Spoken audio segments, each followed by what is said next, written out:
Mak, orang nak beli rumah kat Putrajaya ni untuk mak. Putrajaya? Bukan nak belikan rumah?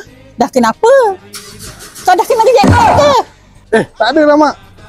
Raya tahun lepas, saya dah naik gaji dah RM2,500. Dah boleh dah buat loan.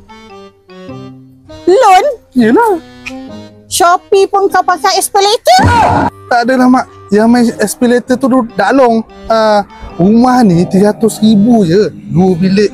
Apa pula 2 bilik? 3 bilik. 2 bilik air. Dekat tengah-tengah Putrajaya pula tu. Nak pergi Putrajaya Central, jalan kaki tau. Amboi, makan Maggi pun menangis. Ni nak beli rumah?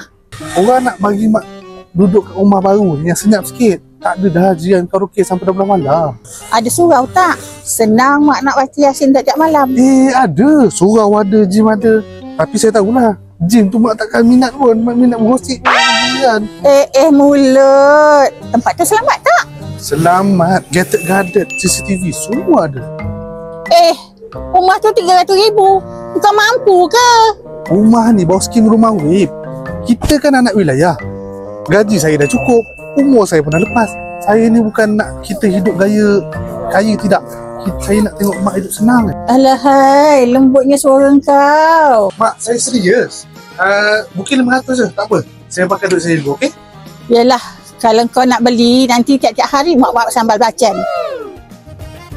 Nak bahagiakan mak macam saya? Jom beli rumah ni. Klik link bawah.